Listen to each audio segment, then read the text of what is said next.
Before time, a yawning abyss. Begin the complete Norse encyclopedia from primordial chaos to the birth of worlds. Part 1 starts now.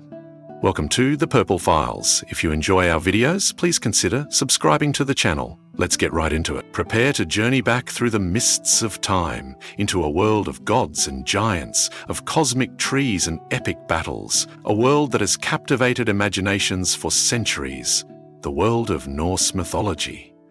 Over this extensive series, we will embark on an unprecedented exploration, an encyclopedic voyage into the very heart of these ancient northern beliefs. We will delve into the primary sources that serve as our gateway to this lost religion, dissect the intricate tales of creation, meet the powerful deities who shaped the cosmos, and explore the 9 worlds they inhabited. We will witness the grand drama of their lives, their loves, their conflicts, and the prophesied end of all things, Ragnarok. This is not just a retelling of myths. It is an exhaustive investigation designed to provide the most comprehensive understanding possible. So let us begin at the foundation, the sources of our knowledge. To reconstruct the intricate tapestry of Norse mythology, a belief system that flourished for centuries before the widespread adoption of literacy in Scandinavia, we rely on a diverse and often challenging array of primary sources. These are not monolithic scriptures like those found in some other religions. Rather, they are a collection of texts, artifacts, and linguistic echoes, each offering a unique window, yet each with its own complexities and limitations. Understanding these sources is paramount to appreciating the nuances of Norse myth and the very nature of our knowledge about it. For centuries, the tales of Norse gods and heroes were passed down through a vibrant oral tradition. It was only later, primarily in Iceland during the 13th century and beyond, often centuries after the region's conversion to Christianity, that these narratives were committed to writing. This chronological gap and the cultural shift from paganism to Christianity profoundly influences how we must approach these texts. A journey into these foundational materials begins with the 2 most significant textual pillars, the Prose Edda and the Poetic Edda. First, let us consider the Prose Edda, also known as the Younger Edda or Snorri's Edda. This monumental work was compiled and to a significant extent written by the Icelandic scholar, law speaker, historian and poet Snorri Sturluson around the year 1220. Snorri was a Christian, and his motivations for preserving these pre-Christian myths were complex. A primary goal was to create a handbook for aspiring poets, enabling them to understand and correctly utilize the intricate conventions of Old Norse poetry, particularly the complex metaphorical expressions known as kennings and poetic synonyms, or heiti, which were deeply interwoven with mythological narratives. Without a grasp of the underlying myths, these poetic devices would become incomprehensible. The Prose Edda is generally divided into distinct sections. It begins with the prologue. This section is Snorri's attempt to provide a rationalized, humoristic account of the origins of the Norse gods and pagan religion itself. He frames the Norse deities not as actual gods in the Christian sense, but as powerful human kings, heroes, and chieftains, specifically tracing their lineage back to survivors of ancient Troy who migrated north. This approach was a common medieval literary device used by Christian writers to engage with pagan traditions without endorsing their theology, fitting them into a known historical or biblical framework. The prologue therefore offers more insight into Snorri's medieval Christian worldview and his methods of reconciling pagan lore than it does into authentic pre-Christian cosmology. Next is Gylfaginning, which translates to the tricking of Gylfi or the delusion of Gylfi. This is arguably the most crucial section of the Prose Edda for understanding Norse mythology. This constitutes approximately 20,000 words and presents a systematic overview of Norse cosmology, from the creation of the universe and the primordial beings, through the lives and adventures of the major gods like Odin, Thor, Freya, and Loki, the structure of the cosmos including Yggdrasil and the 9 worlds, and culminating in the prophecy of Ragnarok, the destruction and rebirth of the world. Gylfaginning is ingeniously framed as a dialogue. Gylfi, a legendary Swedish king renowned for his wisdom, travels in disguise to Asgard. There he encounters three enigmatic figures enthroned, High, just as High, and Third, who are, in essence, manifestations of Odin. Gylfi poses a series of questions about the gods, the creation, and the fate of the world, and the three figures respond with detailed narratives drawn from ancient myths. This question and answer format allows Snorri to present a relatively coherent and organized account of the mythological system. While Snorri often quotes or alludes to older poems, many of which are found in the Poetic Edda, he also synthesizes, interprets, and sometimes simplifies the material, making Gylfaginning an invaluable but not unmediated source. Bottling this is Skaldic, meaning the language of poetry or poetic diction. This is the longest section, approximately 50,000 words, and directly serves Snorri's aim of instructing poets. It continues the dialogue format, this time between Aegir, Osi, Jotun, often associated with the gods, and Bragi, the god of poetry. Skaldic delves deeply into the nature of poetic language, providing extensive lists and explanations of kennings and heiti. To illustrate these poetic devices, Snorri recounts numerous myths and heroic legends, often providing versions or details of stories not found elsewhere or only alluded to in older poetry. This section is a treasure trove of mythological fragments, tales of gods and heroes, and insights into the symbolic language of the skalds.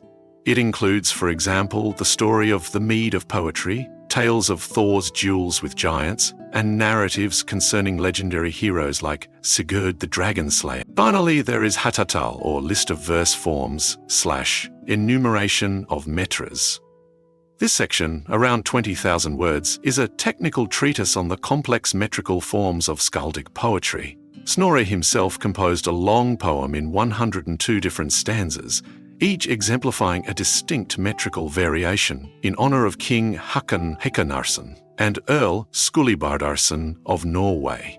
While primarily focused on poetic structure, Hatatal also contains kennings and mythological allusions, reinforcing the interconnectedness of myth and poetic craft. The Prose Edda survives in several manuscripts dating from around 1300 to 1600, with the Codex Regius of the Prose Edda, not to be confused with the Codex Regius of the Poetic Edda, and the Codex Wormianus being among the most important.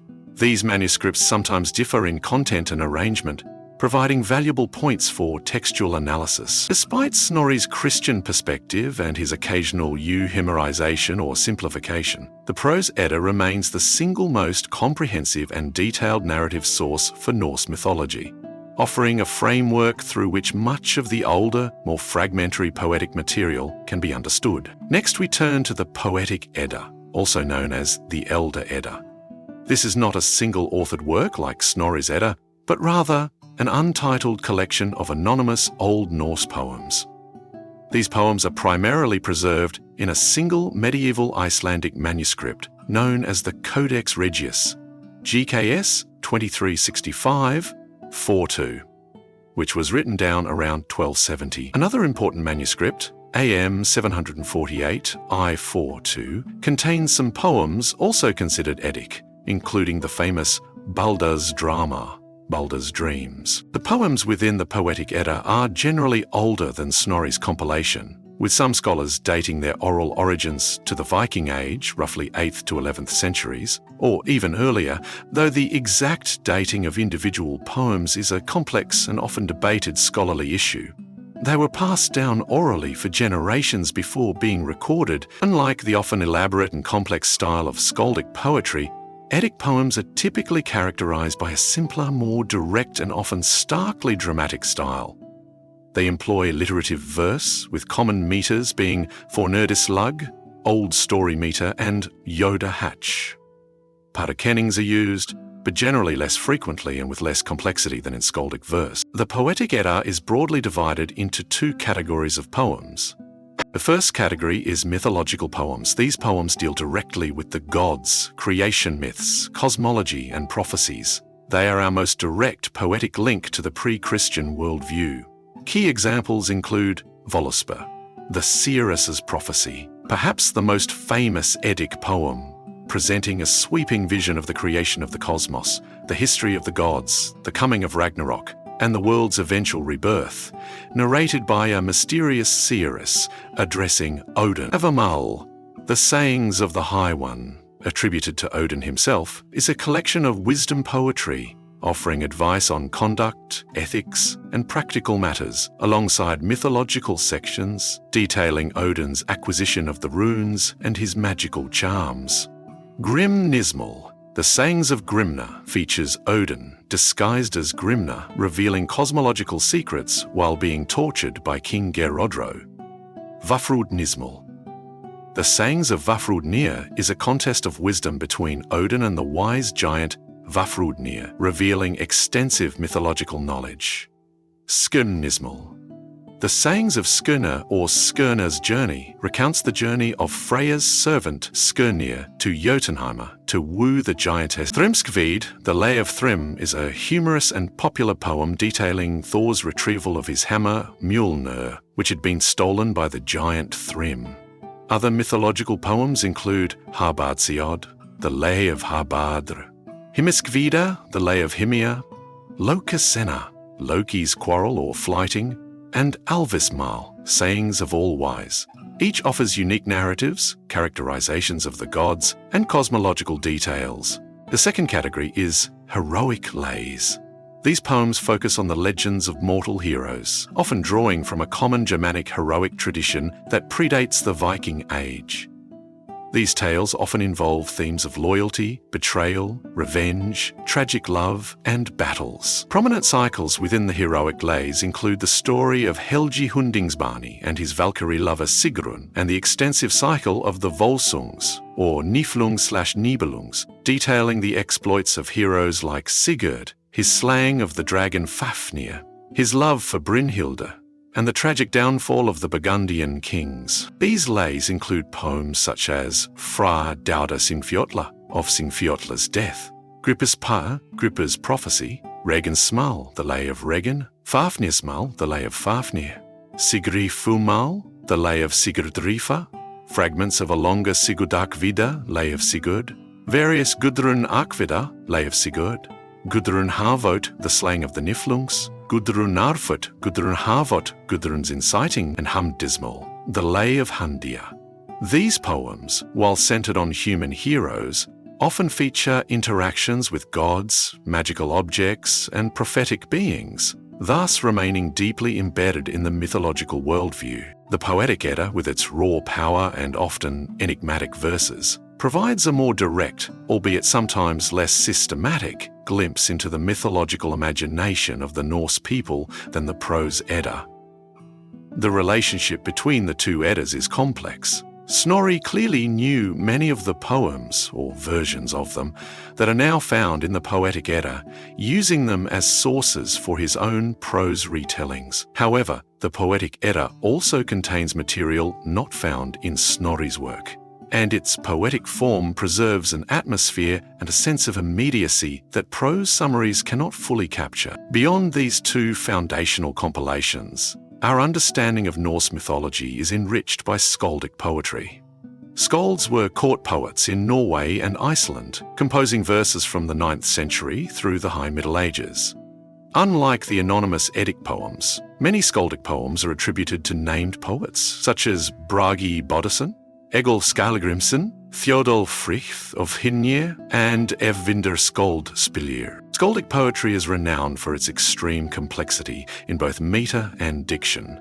The most common and prestigious meter was Drottgveit, court meter, involving strict rules. The language was highly ornate, characterized by an extensive use of heti, poetic nouns, and intricate kennings, multi-part metaphors. Understanding these kennings often requires a deep knowledge of Norse mythology. The subjects of skaldic poetry were varied, including praise poems, shield poems like Bragi Boddason's Ragnar's Rapa, genealogical poems like Theodulf Ynglingatal, memorial poems such as Egil Skallagrimsson's Sanatorek, and occasional verses, Lassavazul. Often embedded within sagas, While often historical or encomastic, its dense web of mythological allusions makes Skaldic poetry an invaluable source. Over 5,500 Skaldic verses survive, preserved in manuscripts of King Sagas, Snorri's Edda, and other texts. The Sagas of Icelanders, Icelandarsögur, or family sagas, form another crucial body of literature. These prose narratives, mostly anonymous and written in Iceland primarily during the 13th and 14th centuries, recount events from the Saga age, roughly 9th to early 11th centuries. They offer insights into beliefs, rituals, social values, and contain mythological echoes, often through embedded Skaldic verses. A distinct group, the legendary Sagas, Fornaldarsagur Norðurlanda, or Sagas of Ancient Times, deals with more overtly mythological and fantastical events from Scandinavia's remote pagan past, such as the Volsunga Saga, Hrolf's Saga Kraka, and Ragnar's Saga Lodbrokar. The historical accuracy of the sagas of Icelanders is debated, but they provide an invaluable window into the culture of medieval Iceland. Kings' sagas, Ginnungagap, like Snorri Sturluson's Heimskringla, also contribute. While focusing on historical rulers, they often begin with euhemerized accounts of gods as ancient kings, as in the Ynglinga saga, and incorporate Skaldic verses and legendary material. Beyond Icelandic textual sources, we have contributions from other regions and disciplines. Saxo Grammaticus's Gesta Danorum, Deeds of the Danes, written in Latin in Denmark in the early 13th century, offers Danish variants of myths, such as the story of Baldur's death, often differing from Icelandic accounts and frequently euhemerizing the gods. Earlier Roman and other external accounts offer glimpses of Germanic paganism. Tacitus's Germania, circa 98 CE, describes customs and religious practices of Germanic tribes, equating their gods with Roman deities. Other Roman writers and later Christian chroniclers, like Adam of Bremen, 11th century, who describe the temple at Uppsala, also provide information, though often requiring critical reading due to their own agendas or potential hostility. Archaeology provides tangible evidence. Runestones sometimes mention mythological figures or depict scenes from myths. Iconography on picture stones, amulets like Thor's hammer pendants, figurines, and golbrachdiats often feature mythological motifs. Burial sites, ship burials, sacrificial sites, and evidence of cult houses provide context for ritual practices. The study of place names, toponymy, can also reveal sites associated with specific deities. Comparative mythology and linguistics help by comparing Norse mythology with other Indo-European traditions, identifying common themes and divine figures that may point to a shared heritage. For instance, the sky god Tyr is linguistically related to Zeus, Jupiter, and Dios Pita. It is crucial to acknowledge the inherent challenges and limitations of the sources. Most extensive textual sources were written down centuries after Christianization. Christian influence is undeniable, much material is fragmentary. The transition from oral tradition involved selection and loss. Regional variation in paganism was likely significant, and our sources are predominantly Icelandic. Finally, many texts were not created as sacred scriptures, but for other purposes. Despite these challenges, the careful, critical, and comparative study of these diverse primary sources allows us to piece together a remarkably rich and complex picture of Norse mythology. It is a world born from the whispers of poets, the chisels of stone carvers, the sagas of Icelandic homesteads, and the interpretations of medieval scholars. A world that continues to fascinate and inspire. Our journey through this encyclopedia will continually refer back to these foundational materials as we explore the myths in all their exhaustive detail. Before the first thought flickered in the mind of any god, before the faintest whisper of life stirred in the nascent cosmos, there existed only an immense, silent, and fathomless void. This was Ginnungagap. The name itself resonates with a profound antiquity, a compound of ancient Norse words where gin can signify something magical, imbued with creative power, or even deceptive in its apparent emptiness, and gap denotes the yawning abyss, the open chasm. It was not mere nothingness, not a sterile vacuum, but rather a space pregnant with unimaginable potential, a magical and mighty void, where the fundamental, unmanifested forces of existence lay in a deep primordial slumber, awaiting the catalyst that would awaken them. Imagine, if you can, an expanse stretching beyond any conceivable horizon, without form, without feature, without direction as we understand it. There was no up or down, no north or south in the conventional sense, only the sheer, uncalibrated immensity of being. Light and darkness, as we perceived them, had not yet been differentiated. Sound had not yet been differentiated. Substance had not yet coalesced. Yet this Ginnungagap was not inert. It hummed with a silent, ancient and almost terrifying power, a latent energy that was the very essence of becoming. It was the ultimate unwritten page, the cosmic womb, a state of pure, undifferentiated potentiality from which all that is, was, and ever will be would eventually emerge. Many cultures across the ages have envisioned such a void preceding creation, a primal abyss from which order is born, but the Norse conception of Ginnungagap held a unique character. It was not just an absence, but a charged absence, a potent emptiness that was itself a crucial actor in the forthcoming drama of creation. To one side of this colossal, yawning emptiness, in a region that would later be conceptualized as the primordial south, blazed the incandescent realm of Muspelheim, the land of flame. The name Muspel is ancient and laden with ominous meaning, possibly relating to Muspili, a world spoiler or world destruction, hinting at the realm's ultimate, fiery destiny. Hint, of course, signifies home or realm. Muspelheim was therefore the very homeland of elemental fire, a place of eternal, unbearable, searing heat and blinding, ferocious light. Picture landscapes sculpted not from rock and soil, but from ever-shifting, molten elements. Rivers of liquid flame that carved incandescent paths through plains of burning ash and obsidian. The skies above Muspelheim were not blue or black, but a perpetual, terrifying conflagration, an unending aurora of pure, destructive energy. It was a realm where the very air seemed to crackle with superheated power, where the scent of brimstone and elements tortured by unimaginable temperatures would have overwhelmed any lesser being. Muspelheim was the raw, untamed essence of primordial fire, a force capable of utter annihilation, yet also holding within it the spark of purification and the genesis of stars. From this fiery world, an endless stream of incandescent sparks, glowing embers, and particles of pure heat and light danced and swirled on its borders with the great void of Ginnungagap, a constant effusion of its fiery nature. Muspelheim was not a desolate, empty inferno. It was the domain of the Eldjotnar, the fire giants, often referred to as the sons of Muspel. These were beings born of and embodying the primal fire, their forms perhaps vast, shimmering, and terrible to behold, their very substance composed of living flame and molten rock. They were ancient, powerful, and intrinsically linked to the destructive aspect of their realm. Guarding the very frontier of Muspelheim, or perhaps enthroned as its undisputed sovereign, stood a colossal and terrifying figure of incalculable power, Surtur.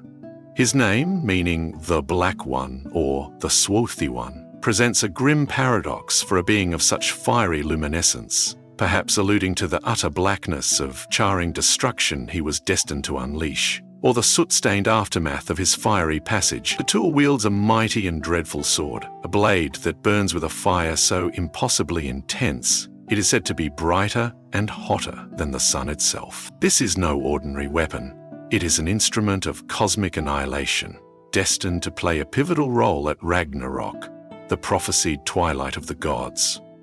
From the very dawn of time, Surtur has stood his eternal, silent vigil at the edge of his fiery kingdom. The weight of his apocalyptic destiny, a palpable aura around him, He waits for the appointed hour when he will surge forth from Muspelheim at the head of his legions of fire giants, his flaming sword cleaving the Bifrost Bridge, the rainbow path to Asgard, and engulfing the entire world in a cleansing, all-consuming inferno, clashing with the god Freya in a final, fatal duel. His very presence in this earliest stage of existence serves as a stark reminder that the seeds of cosmic destruction, the promise of an ultimate end, are sown even within the first moments of creation. The fire of Muspelheim, therefore, was never merely a passive element. It was an active, dynamic, and ultimately perilous force, a fundamental power of the nascent universe. The sparks that flew from it were not just embers, but contained the potential for stars, the capacity for life-giving warmth when in balance, but also the threat of utter devastation when unchecked. Diametrically opposite to Muspelheim, across the unfathomable expanse of Ginnungagap, in a region that would come to be known as the primordial north, lay the stark and utter antithesis of fire, Niflheim, the world of mist, the abode of fog. The name Nifl is cognate with Old English Nifol, meaning dark or gloomy, and the German Nebel for fog. Heim again means realm. Niflheim was, therefore, the homeland of all that was cold, dark and obscure. This was a realm of profound, soul-crushing and biting cold, a place of eternal, ancient ice, endless fields of pristine but deadly snow, and vast, swirling, impenetrable mists that choked the non-existent air. Imagine a landscape of colossal, jagged glaciers, their surfaces reflecting no light, mountains of primordial ice that had stood since before time, and frozen rivers snaking like icy serpents through desolate valleys shrouded in a perpetual, bone-chilling fog. The atmosphere itself, if such a term could apply, was thick with rime, hoarfrost, and particles of ice so fine they would freeze the breath in one's lungs. An utter, oppressive silence, broken only by the terrifying groan and crack of shifting glaciers, or the mournful razor-sharp howl of frigid elemental winds pervaded this desolate, light-swallowing land. Niflheim was the very embodiment of primordial cold, a life-suffocating force, the stark, bleak and terrifying opposite to Muspelheim's consuming, vibrant heat. Within the very heart of this frozen desolation of Niflheim, even in this early unformed age before the shaping of the worlds, lay a mighty and turbulent spring of immense chaotic power known as Hvergelmir.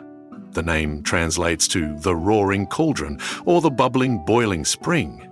Its existence was a profound paradox, a source of seething, churning liquid in a realm defined by absolute frost. The sound of its subterranean rage, its constant boiling and bubbling, would have been a terrifying anomaly in the frozen silence. Hvergelmir was the ultimate wellspring, the fount not just of a few rivers, but as later lore would reveal, the source from which all waters in all the worlds would eventually trace their origin, including those that would one day nourish the roots of the great world tree, Yggdrasil. From this potent, chaotic wellhead of Hvergelmir, numerous great rivers, collectively known as the Elevagar, the ice waves, or venomous waves, surged forth. These were not gentle, life-giving streams, but terrifying, venomous, icy torrents, each with its own distinct character and peril. Ancient lore has preserved the names of several of these primeval rivers. There was Sval, the cool or swollen river, its waters frigid and perhaps deceptively calm before revealing their deadly chill. Gunth, the battle painful or battle threat, a river whose currents perhaps raged with the fury of combat, its waters imbued with a hostile, aggressive cold. Fjorm, the rushing or hurrying river, indicating a swift and powerful flow, capable of sweeping away anything in its path. Fimbulthul, the mighty speaker or mighty wind, suggesting a river accompanied by roaring, gale-force winds of unimaginable coldness, or whose flow was so powerful it seemed to speak with a thundering voice. Slided, the dangerous, cruel or fearful river, a name that speaks for itself, its waters perhaps laden with sharp shards of ice like daggers and swords, or treacherous currents. Crude the storm or tempest river, a torrent that raged like a blizzard, its surface whipped into frozen fury. Silga, the gulper or swallower, implying a river with powerful whirlpools or undertows, capable of dragging victims into its icy depths. Ylga, the she-wolf, a name evoking predatory coldness and a wild, untamable nature. Vid, the wide river, suggesting a vast, expansive flow of icy water, difficult to cross or comprehend. And Leibtree, the flashing or lightning river, perhaps its icy surface catching some non-existent light in a terrifying flash, or whose touch brought instantaneous, paralyzing cold, like a strike of icy lightning. It was said that oaths sworn by the waters of Leibtree were the most binding and unbreakable. Another significant river, Yol, the resounding or loud noisy one, was said to flow closest to the eventual gates of hell, the realm of the dead, its passage perhaps marked by a bridge paved with glittering gold. The waters of these Elevagar were not merely frozen, they were saturated with a venomous primordial substance known as ether. This ether was more than just poison. It was a kind of poison, chaotic and magically potent fluid, a residue of Niflheim's elemental nature. It was a substance capable of inflicting terrible harm and decay, yet paradoxically, when brought into contact with the opposing force of elemental heat, it held the potential for transformation and the genesis of life. As these 11 or more venomous rivers of the Elevagar surged out from Hvergelmir, they carved their frozen paths through the desolate, dark wastes of Niflheim. Eventually they reached the northern precipice of the vast Ginnungagap. Pouring into the void like a slow, unstoppable glacial tide, the 8 laden waters, exposed to the sheer emptiness, began to freeze solid. Layer upon unimaginable layer of hoarfrost, rime and solid ice accumulated, spreading relentlessly southward into Ginnungagap. The northern expanse of the Great Void became a realm of encroaching glaciers, frozen mist that hung thick and heavy, and a biting, elemental cold that radiated outwards. The very air, if it could be called such, became thick with suspended ice particles, a creeping, silent frost that advanced with the slow, inexorable certainty of geological time. The sounds would have been of immense ice sheets cracking, groaning, and colliding, a symphony of primordial cold. Meanwhile, from the southern edge of Ginnungagap, the intense, unbearable heat of Muspelheim radiated outwards with equal persistence. Winds of superheated air, carrying incandescent sparks, molten embers, and the fiery breath of Surtur's realm, blew northward into the void. These fiery exhalations, laden with the energy of Muspelheim. And so, in the vast, silent and sacred theatre of Ginnungagap, these 2 primordial, elemental, and utterly opposing forces, the absolute cold and darkness of the north, and the absolute heat and light of the south, began their monumental interaction. The tension of their approach would have filled the void with an almost palpable energy. Where the warm, life-giving air from Muspelheim first touched the immense frozen fields of ice and rime that had spread from Niflheim, a cosmic alchemy began. This was no gentle meeting. The encounter would have been marked by violent hissing, vast clouds of steam erupting as fire met ice on an unimaginable scale, the cracking and shattering of ancient glaciers, and the bubbling of thawing primordial ooze. In that monumental central region of Ginnungagap, where fire-kissed ice, a profound transformation commenced. The aether-laden ice did not simply melt away into nothingness, it began to thaw, to soften, to drip, and within those life-giving drops, imbued with the volatile venom of Niflheim, and quickened by the vital heat of Muspelheim, stirred by the magical catalytic properties of Ginnungagap itself, the first formless potential for life was kindled. The stage was now truly set for the emergence of the first being, born not of a single element, but from the dynamic, creative, and violent interplay of cosmic opposites in the sacred, magical space of Ginnungagap. From the heart of Ginnungagap, where the fiery breath of Muspelheim met the venomous, icy exhalations of Niflheim, a miraculous and transformative process was underway. The Yggdrasil ice, that primordial chaotic substance, thawed and dripped under the influence of the southern heat.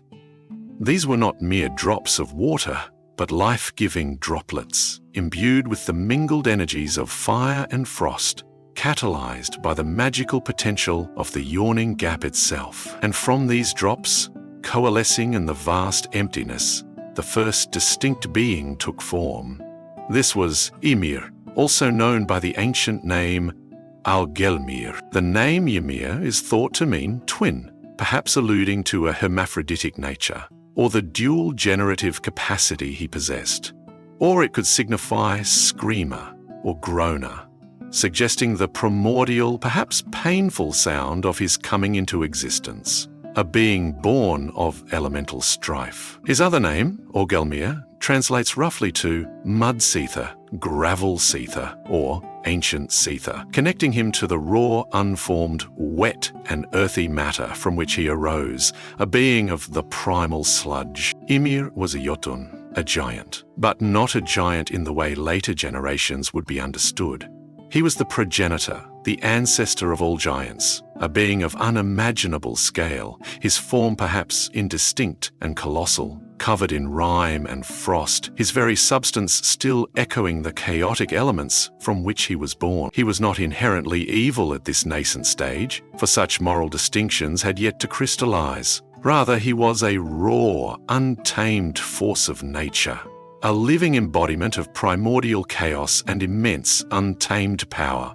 His existence marked the first stirring of individuated life within the silent void. This first giant, Ymir, possessed a strange and wondrous capacity for procreation, bringing forth new life from his own being. As he lay in the vastness of Ginnungagap, perhaps in a deep elemental slumber, he began to sweat. From the moisture that gathered in his left armpit, two beings took shape and separated from him, a male Jotun and a female Jotun. These were the first of the Hrimthusa, the rime giants or frost giants, direct offspring of their colossal father. This active generation, so alien to later, more ordered forms of life, underscores the utterly primordial and magical nature of this first age. Furthermore, Ymir's legs, in their immense unconscious movement, rubbed against each other, and from this friction another son was born, a fearsome six-headed Jotun named Thrugilmir, meaning strength yeller or mighty screamer, a being of formidable power even among the early giants. This Thrudelgumir, in turn, would later father his own son Bjergelmir, whose name means mountain yeller or bear yeller. Bjergelmir is a crucial figure, for he is the one Jotun who, with his unnamed wife, would later survive the great flood caused by Ymir's own blood, ensuring the continuation of the giant race after a cataclysmic event yet to unfold. Thus, from Ymir's own body, the lineage of giants began to proliferate, a race of beings intrinsically tied to the raw, elemental forces of the early cosmos. But how did this colossal first being, Ymir, sustain himself in the empty, thawing void? As he came into existence, so too did another primordial entity, formed from the same life-giving, melting rime. This was Audhumla, the great primeval cow. Her name is rich with meaning. Order signifies wealth, riches, or abundance, and Humla can refer to a polled, hornless cow, or perhaps even a rich hornless cow that gives much milk. Order was the embodiment of cosmic nourishment, a life-giving principle made manifest. Imagine a colossal, gentle-eyed bovine, hornless, her vast form also perhaps shimmering with the moisture of the thawing ice, her breath steaming in the chill of Ginnungagap. She was the Great Mother, the cosmic nurturer, whose appearance was essential for the continuation of this nascent life. Audhumla's primary role was to nourish the first giant. From her enormous udders flowed not one but 4 great rivers of pure rich milk, and upon these milky torrents Ymir fed and grew, his immense form drawing sustenance from this bovine wellspring of life. This vivid imagery of a cosmic cow providing sustenance is a powerful symbol of the universe's inherent capacity to nurture even in its earliest, most chaotic stages. While Ymir drew life from Audhumla, she too needed sustenance. For her own nourishment, Audhumla began to lick the salty rhinestones and blocks of ice that were abundant in Ginnungagap. These were not ordinary stones. They were imbued with the same primordial elements that had given birth to Ymir and herself. As she licked these salty, frozen blocks, a miraculous event unfolded over the course of 3 days, revealing the emergence of a new and different kind of being. On the first day that Audhumla licked the rhinestones, as evening fell, the hair of a man appeared, emerging from the ice where her tongue had passed. It was a sign of a new form, distinct from the giantkin. On the second day, as Audhumla continued her patient licking, the head of this man was fully revealed from the melting, salty ice. A face? A mind was taking shape. And on the third day, the entire being was freed from the frozen block. A complete man stood there, tall and powerful. This was Buri. Buri's name is thought to mean producer, progenitor, father, or simply born, directly reflecting his role as the first in a new lineage. He was described in ancient lore as fair of form, great in stature, and powerful in his being. His emergence, facilitated by the cosmic cow Audhumla, marked a pivotal moment. The arrival of the first being who was not of Jotun's stock. He represented an emerging principle of order, or at least a different strain of existence, distinct from the raw, elemental chaos embodied by Ymir and his progeny.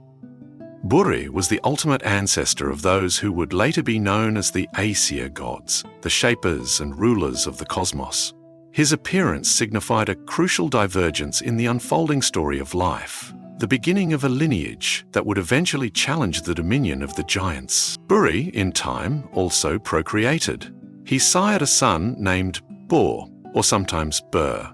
The name Bor likely means son or the born one, directly linking him to his father, Buri, and emphasizing his role as the continuation of this new lineage.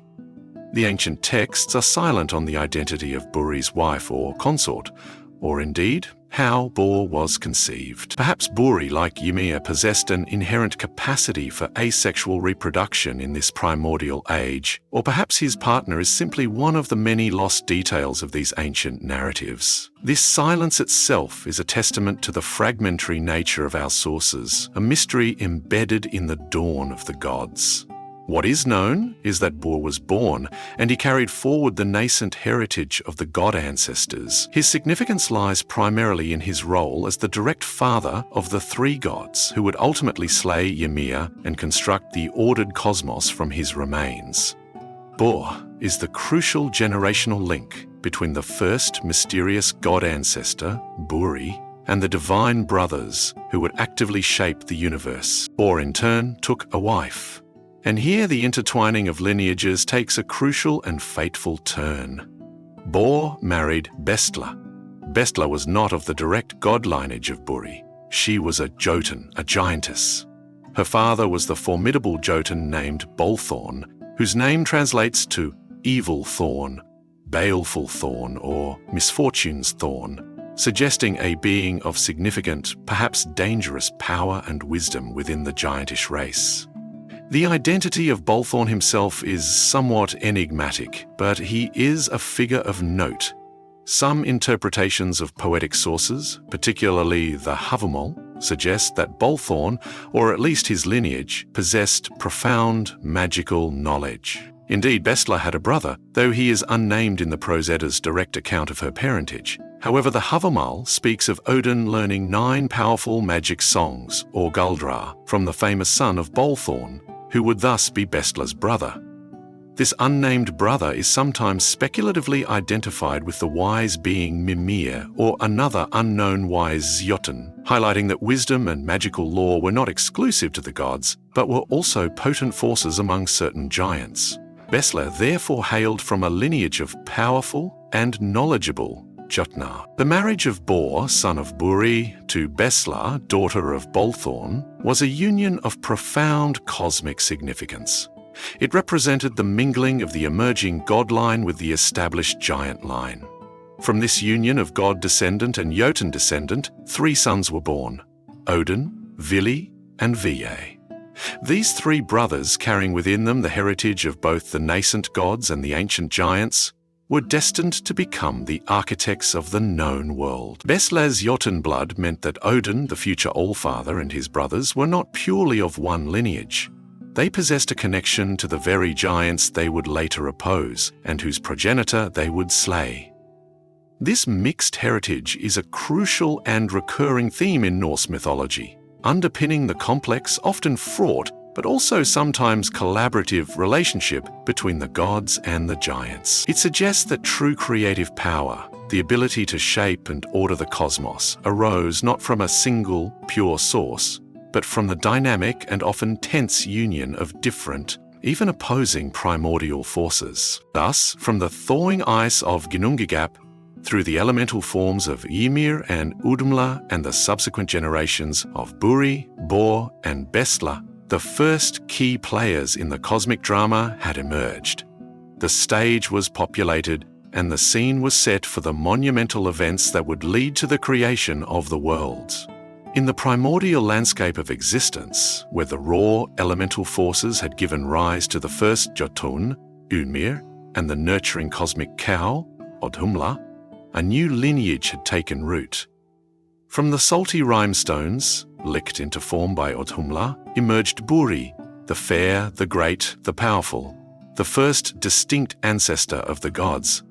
Buri in turn sired Bor, who carried forward this nascent divine spark. Stage was thus set for a union of profound cosmic consequence, a mingling of distinct primordial lines that would irrevocably shape the destiny of all that was to come. Bahabor, son of Buri, took for his wife the Jotun maiden Bestla.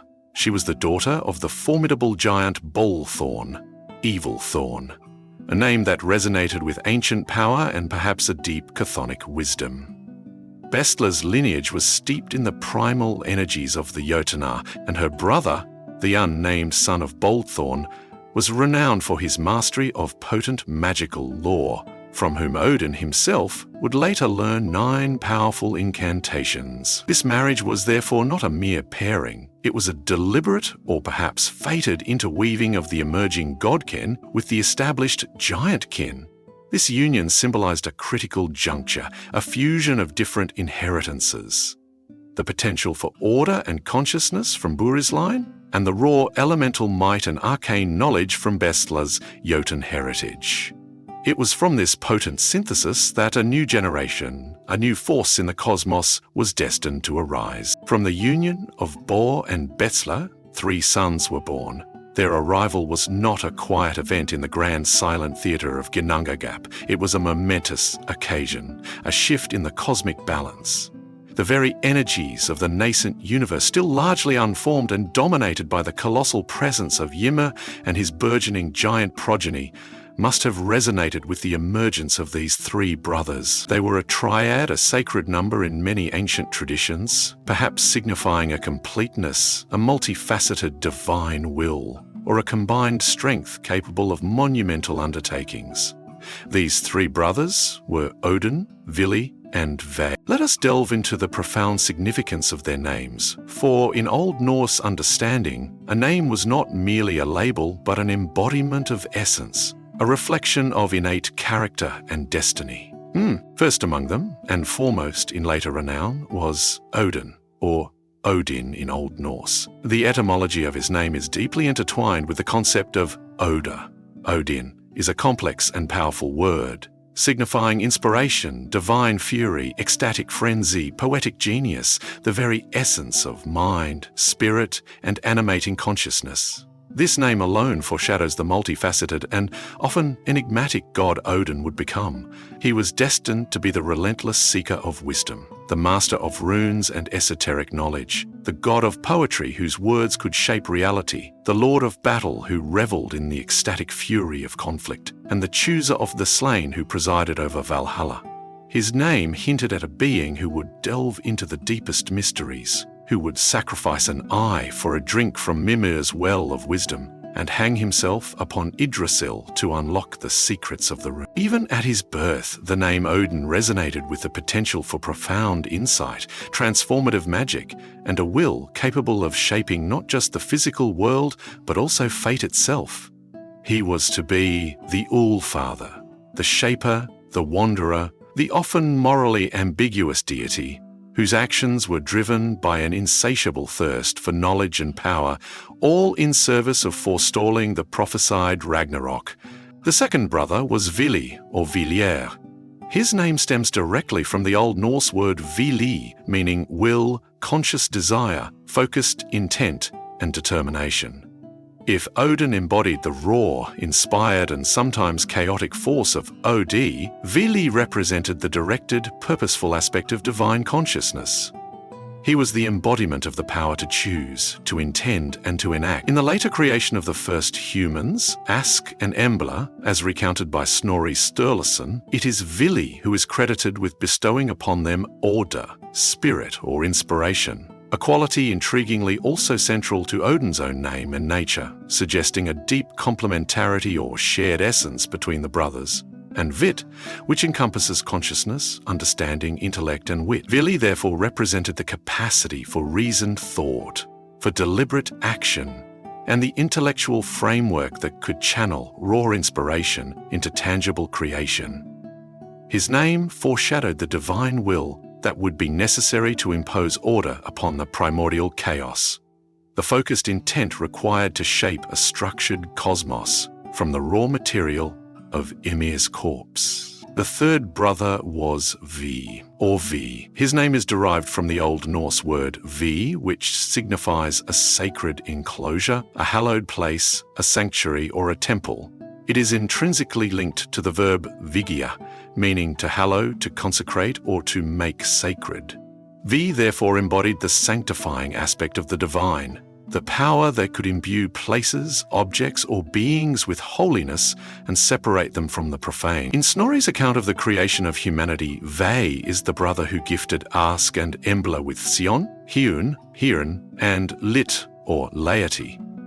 Appearance, countenance, outward form, and perhaps also voice or expression from the nuances of laity.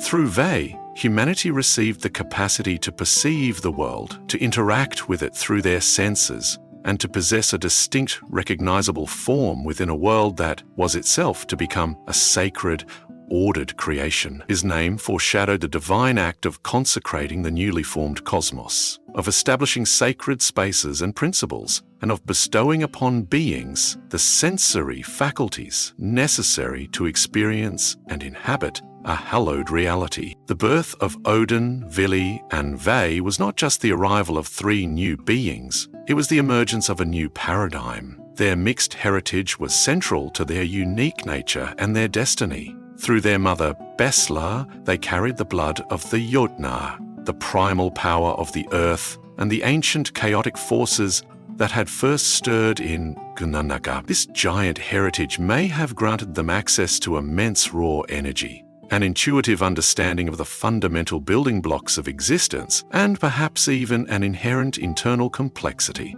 a touch of the wild and untamed. Through their father Bor and grandfather Buri, they inherited a different kind of potential, a lineage that seemed inclined towards consciousness, order, and the shaping of a more structured reality. They were therefore a new synthesis, a breed apart. They were not simply Jotnar, content with the raw, untamed state of existence, nor were they like their ancestor Buri, who, as far as the myths tell, remained a more passive figure. Odin, Vili, and Vili possessed both the formidable strength and elemental connection of the giants and a burgeoning divine consciousness, a drive towards creation, organization, and the establishment of a cosmos with discernible laws and structures. This unique combination made them singularly equipped for the monumental tasks that lay before them, tasks that would define the very fabric of Norse mythology. Even at the moment of their birth, As they drew their first breaths in a world still largely dominated by the colossal Ymir and his kin, there must have been an almost palpable sense of destiny coalescing around them. The universe was a canvas of raw potential, but it lacked form, order, and a space for the diverse forms of life yet to come. The arrival of Odin, Vili, and Ve signaled an impending shift in the cosmic balance of power. They were the catalysts for change, the agents of transformation, the beings who would dare to challenge the primordial chaos embodied by Ymir. Their birth was the necessary prelude to the greatest act of creation, the slaying of the first giant and the fashioning of the known worlds from his immense remains. The why behind their future actions can be seen as an inevitable consequence of their very nature, the inherent drive of their nascent divine consciousness to bring order from chaos, to craft a structured cosmos and perhaps to make a world fit for beings who could perceive, understand, and hallow it. Their coming was the dawn of divine will, poised to reshape existence itself. The birth of Odin, Vili, and Ve heralded a new epoch in the nascent cosmos. These three brothers, sons of Bor and the Jotun Bestla, carried within them a potent fusion of lineages, the drive towards order and consciousness from their father's side, and the primal might and elemental connection from their mother's giant kin. As they grew in power and awareness, they looked upon the state of existence, a universe dominated by the colossal primordial Jotun Ymir, also called Audhumla, and his ever-expanding progeny of unruly Hrimthursar, the frost giants. These giants, born of Ymir's own flesh, embodied the untamed chaotic forces of the early world. While Ymir himself was the source of all giant life, his existence and that of his kin represented a formless, boundless, and perhaps increasingly oppressive or destructive energy inimical to the more structured cosmos the brothers envisioned. The tension between the sons of Bor and the ancient Ymir and his brood was not merely a familial squabble, it was a fundamental conflict of cosmic principles. On one side stood raw, untamed elemental force, on the other a burgeoning divine will, an impulse to shape, to define, and to create a world with discernible order and purpose. Coexistence, if a new and varied world was to be forged, seemed impossible. A decision heavy with consequence was made by Odin, Vili, and Ve. They resolved that Ymir, the first being, the remote ancestor of even their own mother, must be slain.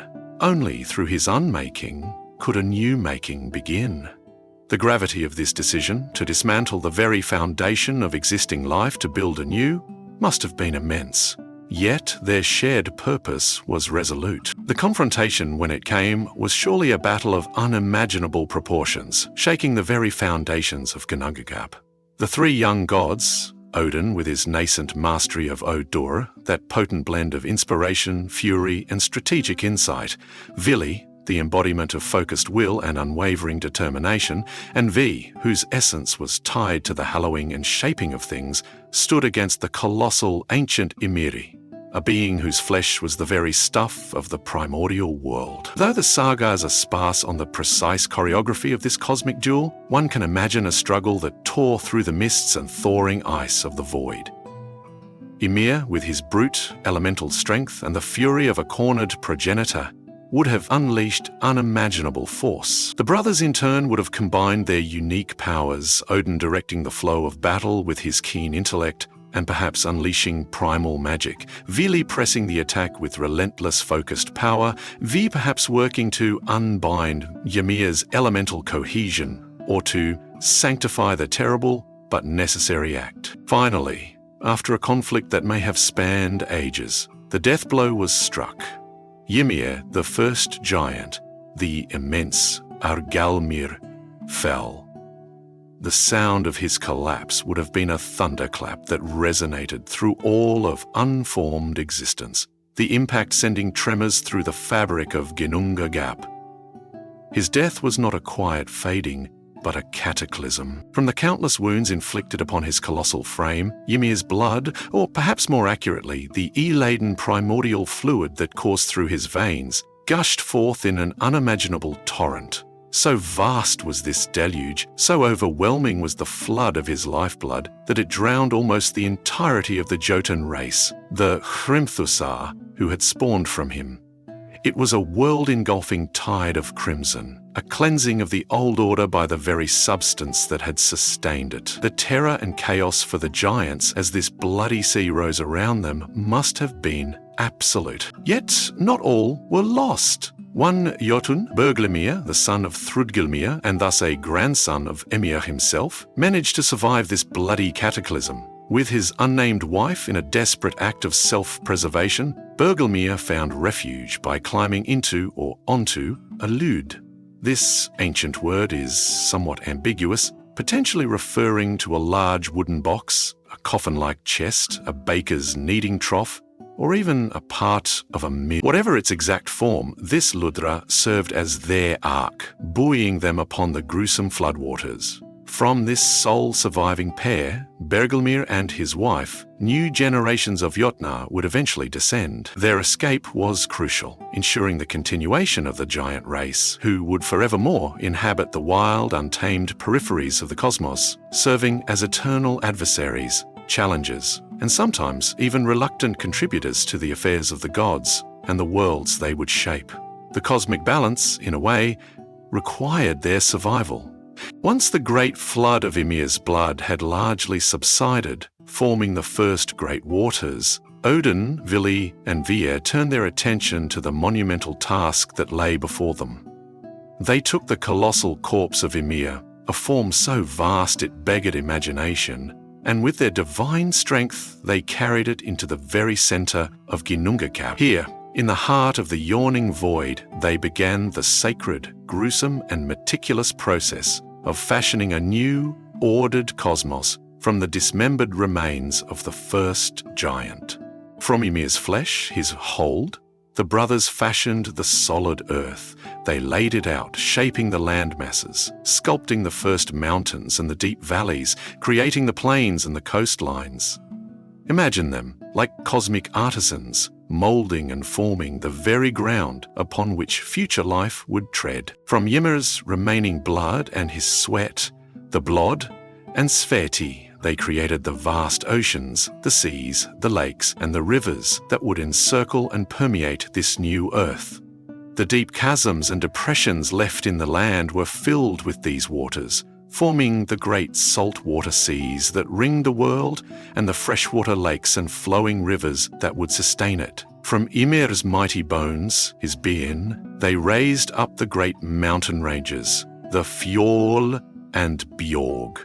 His larger bones became the towering peaks that scraped the sky, their foundations deep within the earth, while his smaller bones and fragments formed the lesser hills, the crags, and the rocky outcrops that gave texture and definition to the landscape. From Ymir's teeth, his tenera, and all the broken bone fragments scattered from their work, they created the stones, the pebbles, and the myriad rocks of the world, the Grajot, Holken, and Steiner. These became the scree on mountain slopes, the boulders in fields, the very grit and gravel underfoot. Then, the brothers took Ymir's immense skull, his house, and with prodigious effort, they raised it high above the newly formed earth. They set it carefully in place to form the vast, overarching dome of the sky, the Him, creating a protective canopy over the world. To ensure this colossal skull sky remained aloft, they appointed 4 dwarfs to support it, one at each of the 4 cardinal directions. These dwarfs were named Nordri, who stood in the north, Sudri, who took his post in the south, Ostri, who braced the east, and Vestri, who upheld the west. There they stand in eternal arduous vigil, holding the heavens upon their shoulders. Next, Odin, Vili, and Vei gathered Ymir's brains, his Hali. They took this soft, pulpy matter and tossed it high into the air, up into the expanse beneath the skull sky. As the brains scattered and dispersed, they became the clouds, the sky of every shape and form, the dark, heavy storm clouds pregnant with rain and thunder, the light, wispy cirrus clouds drifting serenely, and the fluffy, white cumulus clouds that sail across the blue. From Ymir's plentiful hair, his har, the brothers fashioned all the trees and vegetation of the world. His coarse locks became the ancient forests, the Trä and Vidre, with their towering trunks and spreading branches. His finer hairs perhaps became the grasses, the grass, the mosses, and all the myriad plants that would cover and adorn the earth, bringing colour and life to the barren lands. To create a safe haven for the race of humankind they intended to make, a place protected from the wild Jotnar who would now inhabit the outer desolate regions, the brothers took Ymir's eyelashes, or some say his eyebrows, the Ogabra or Ogna. From these they constructed a mighty defensive fortification, a great wall that encircled the central part of the earth. This protected realm, this middle enclosure, they named Midgarda, Midgard, the Middle Earth. With the fundamental structure of the earth and sky in place, the brothers turned their attention to illumination. They took the incandescent sparks and glowing embers that still flew forth from Muspelheim, the land of fire. These they gathered and carefully fixed them within the vast expanse of Ymir's skull sky, ordaining them to be the sun, the moon, and the stars, the Sol, Mani, and Stjorna. They did not merely place them at random, they assigned to each celestial body its proper place, its path, and its appointed course.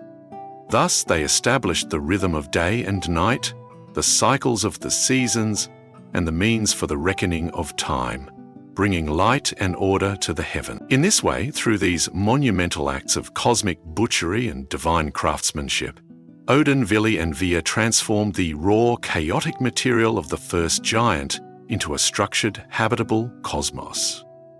They did not just create physical forms.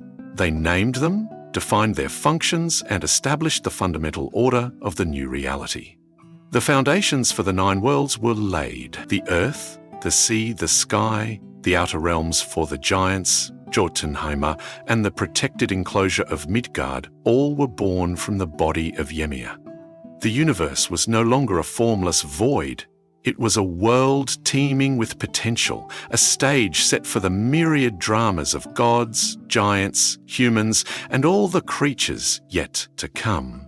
The sacrifice of the one had given birth to the many, and chaos had yielded, for a time, to divine order. Though Odin, Vili, and Ve had fashioned the physical structure of the cosmos from the colossal remains of the slain Jotun Ymir, the earth beneath, the sky above, the mountains, seas, and all the landscapes, their monumental work of creation, was far from complete.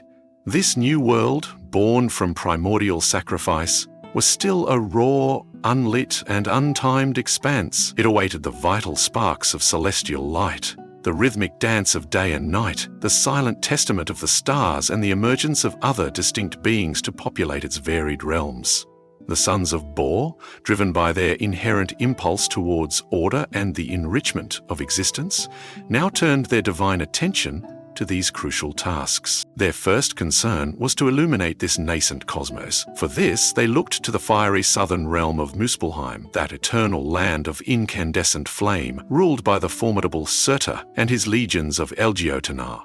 From Muspelheim, as it had since the beginning of time, an endless stream of glowing sparks, superheated embers, and particles of primordial cosmic fire flew forth. These were not mere cinders, they were potent concentrations of Muspelheim's elemental energy. Odin, Vili, and Ve, with their divine power, actively gathered these fiery essences. One can imagine them braving the perilous edge of the fire ream, carefully selecting the most brilliant and enduring of these sparks, their hands perhaps shielded by nascent magic, their purpose unwavering. From the most magnificent of these Muspelheim sparks, the brothers fashioned the sun, or Sol in the ancient tongue.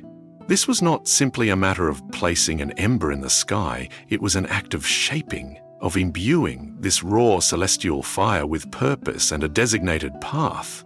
The story of the sun's guidance, however, becomes intertwined with the tale of a mortal man named Mundilfari. So beautiful and radiant were his 2 children that, in an act of profound hubris, Mundilfari named his daughter Sol after the sun and his son Mani after the moon, even before the gods had fully ordained these celestial bodies or their guides.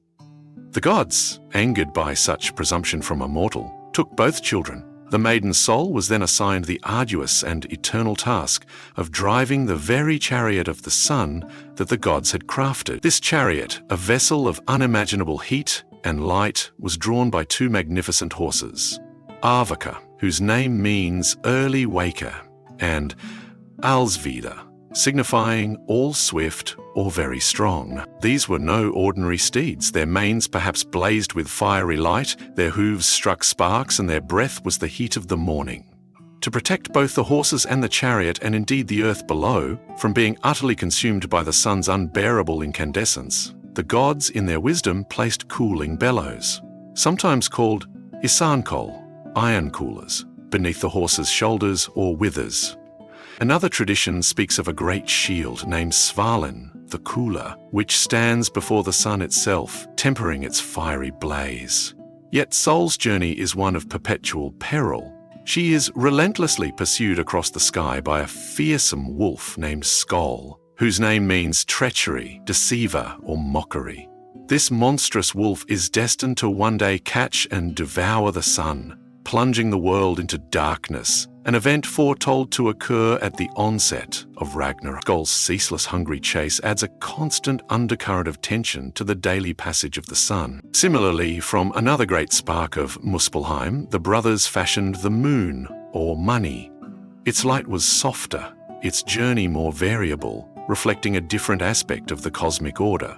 And just as his sister Sol was tasked with guiding the sun, Mundulfeiri's son, Mani, was taken by the gods and set to guide the course of this newly crafted moon. It was his duty to govern its waxing and waning, its cyclical journey through the night sky, which would serve as another crucial measure of time. Mani, however, does not travel alone. As he began his celestial journey, he took two young human children from the earth, a boy named Hyaki, possibly meaning the recovering one or the healer, and a girl named Bil, whose name can signify moment or instant. These children were carrying water from a well called Bergir, concealer or hiding place, in a pail named Saiga, sea or tub, which hung from a shoulder pole called Simmel, eternal or ever full. Mani swept them up from the earth, and they can still be seen following the moon in its course, a charming mythological explanation for the figures or patterns observed on the lunar surface, the Norse equivalent of the man in the moon. Like his sister Sol, Mani is also pursued. A mighty wolf named Hati Hrodvitnesen, he who hates or enemy, described as a son from Fenrir's formidable lineage, relentlessly chases the moon, seeking to devour it before the coming of Ragnarok. Hati's pursuit mirrors Skoll's, a constant reminder of the forces of chaos that seek to consume the lights of the cosmos. The remaining myriad sparks and embers collected from Muspelheim were then scattered by Odin, Vili, and Vir throughout the vast, dark dome of Ymir's skull sky. These became the stars, the Stjörnu. This was not a haphazard scattering, but an act of deliberate placement, fixing these distant lights in their positions. While the specific Norse constellations are not as extensively documented as those of some other cultures, the act of placing the stars implies an ordering, a mapping of the heavens. These stars served multiple purposes: to provide a gentle, guiding light in the deep of night, to aid in navigation across the new seas and lands, to adorn the celestial vault with their remote beauty, and to stand as a silent, glittering testament to the sheer, unimaginable vastness of the cosmos the gods had wrought. With the celestial lights now kindled, the gods turned to the fundamental rhythm of existence, the alternation of darkness and light, of rest and activity. For this, they established night or not, and day or dagger. These were not mere abstract concepts, but were personified as powerful beings, themselves descended from Jotun stock, who were tasked with driving their own chariots across the sky. Not was a figure of darkness and mystery. She was the daughter of a Jotun named Norvi, or sometimes Nafi. True to her nature, Not was described as dark and swarthy in appearance. Her life was marked by several unions. With her first husband, Naglfari, Nailfari, she had a son named Ordra, Wealth. With her second husband, Anna, second or other, she bore a most significant daughter, Jord, the personification of the earth itself, who in complex genealogies also becomes a consort of Odin and the mother of Thor.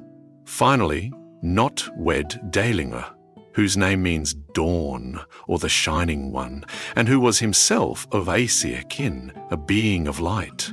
From this union of dark night and bright dawn, a son was born, Dagger or Day. Not was set by the gods to ride her chariot in a grand arc across the sky. Her chariot was pulled by a magnificent steed named Hrimfaxi, meaning frostmane or rime-mane. As Hrimfaxi galloped through the heavens each night, the foam from his bit would drip down upon the earth below, becoming the morning dew that greeted the world at dawn. The imagery is one of cool, quiet passage, the harbinger of rest. Her son Dagger was in every way her opposite. Born of the union of dark Not and the shining Delingren, he was described as bright and fair, taking after his father's Aesir kin. Dagger too was given a chariot by the gods and tasked with his journey across the sky, following his mother. His chariot was drawn by an equally splendid horse named Skinfaxi, meaning shining mane.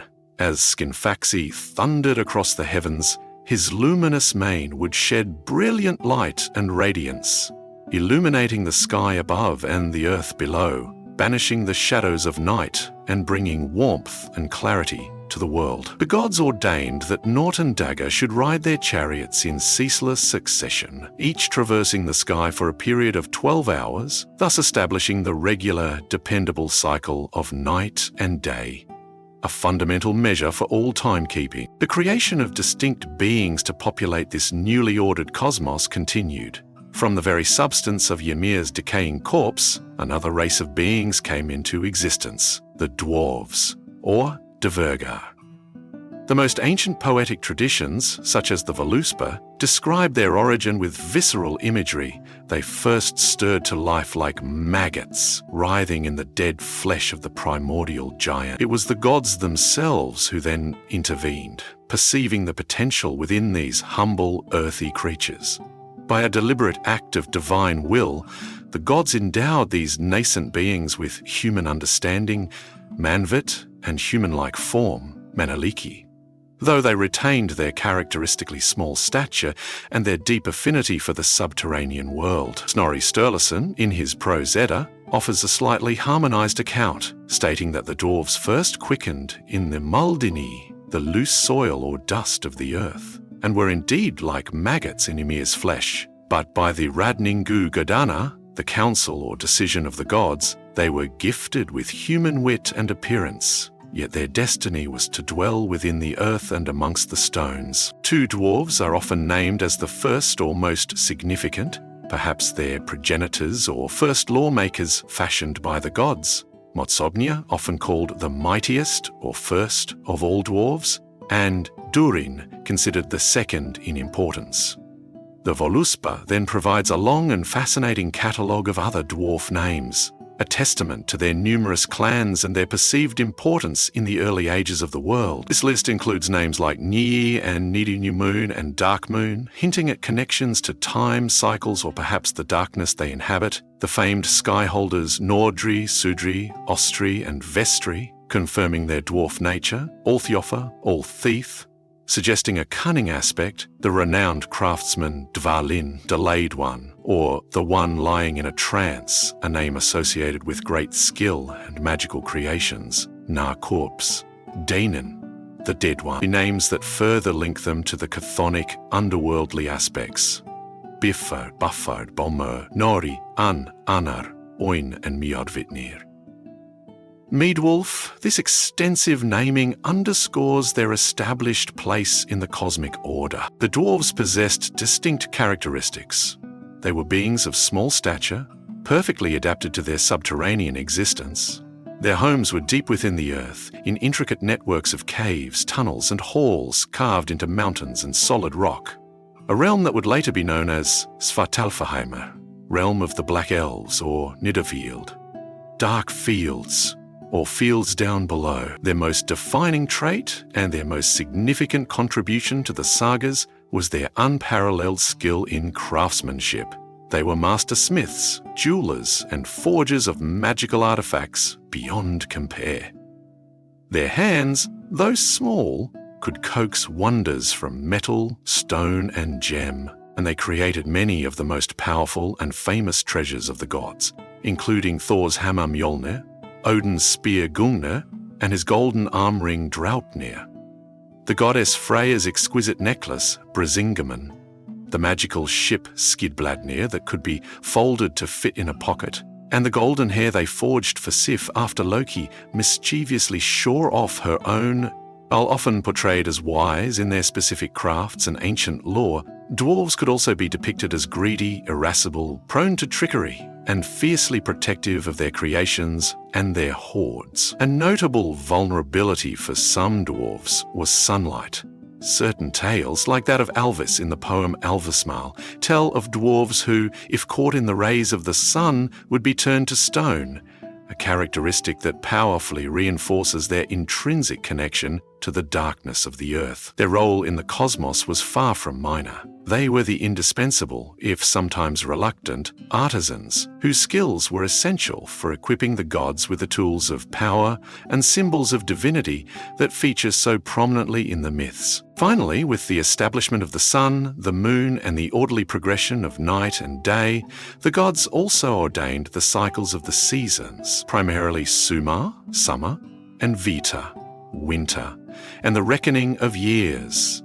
This brought a further layer of predictability and measure to the newly formed world, making it a cosmos governed by discernible rhythms and laws. Each of these creative acts, the kindling of the celestial lights, the personification and ordering of time's passage, and the emergence and shaping of the dwarven race, was a deliberate step by Odin, Vili, and Ve, and the divine powers at large, to transform the raw potential of Ymir's remains into a complex, illuminated, and multifaceted universe. The world was now not just physically constructed, but also temporally ordered and populated with beings of unique character and purpose, ready for the next great act, the creation of humankind. At the very heart of the newly ordered cosmos, transcending all the realms and binding them together in its immense embrace, stands the colossal and sacred world tree, Yggdrasil. This is no ordinary tree. It is the central axis of all existence, a living, breathing entity of unimaginable scale and profound spiritual significance, the best and greatest of all trees. Its very name, Yggdrasil, resonates with deep mythological importance, commonly interpreted as Yggdra's horse, or steed of the terrible one. Yggdra, meaning the terrible or the awesome, is one of the many names of Odin, the All-Father. This appellation links the tree directly to Odin's pivotal act of self-sacrifice when he rode Yggdrasil, meaning he hung upon its trunk for 9 nights, wounded by his own spear, to gain the profound wisdom of the runes. Thus, from its very name, Yggdrasil is consecrated as a place of ordeal, wisdom, and divine revelation. It is also known by other evocative names and kennings, such as Asgrath Yggdrasils, the ash of Yggdrasil, explicitly confirming its species as a mighty ash tree. In some contexts, particularly concerning the creatures that feed from it in Valhalla, it is identified with Laradar. It is also called Mimamidr, Mimir's tree, connecting it to the wise being Mimir and his sacred well of knowledge. Furthermore, the Hodgmir's Holt, or Hordmir's Holt, the sacred wood where the human pair, Lif and Leftrasir, will survive the fires of Ragnarok to repopulate the renewed world, is often understood to be Yggdrasil itself, highlighting its role in cosmic continuity and rebirth. Yggdrasil is an immense ash tree, its wood strong and its presence enduring. Its mighty trunk, the Stoft, rises through the very center of the cosmos, an unwavering pillar connecting all the disparate realms. Its vast branches, the Limma and Kvista, spread out far over all the 9 worlds, their reach so extensive that its topmost boughs extend even above Asgard, the highest heaven of the gods, From its vibrant leaves, a sacred dew, or dog, constantly drips down into the dales below, a substance so pure it is said to be the source of honey for the bees of the world.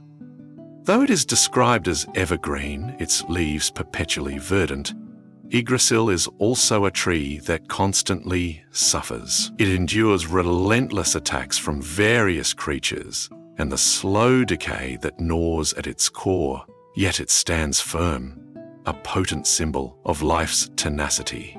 The interconnectedness of all things, the precarious balance of cosmic order, and the eternal cycle of suffering, endurance, destruction, and renewal. The immense stability and reach of Yggdrasil are maintained by three colossal roots: the Raedra, which extend far and wide into different foundational regions of the cosmos.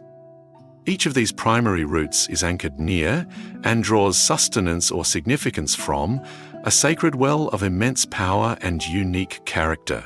The first great root of Yggdrasil stretches far towards the primordial north, into the icy, misty realm of Niflheim, or more specifically, to the region where Hel, the abode of the dead, is located.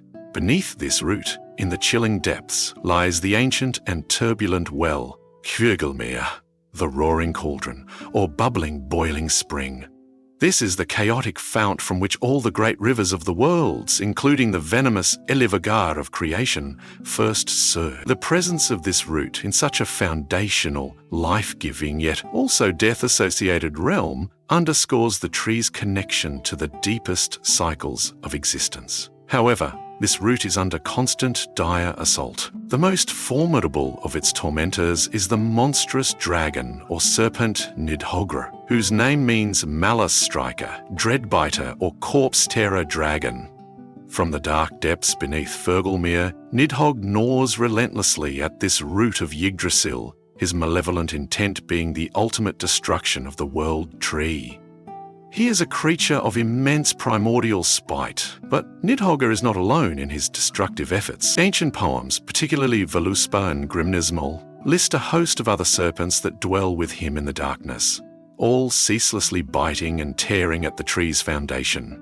Among these are named Grabakor, Greyback, Graffeloodle, Gravewolf, or Filldigger, Goin perhaps, Howler, Moyen, Heathdweller, Ofnir, the Twister, and Svafnir, the Sleepbringer.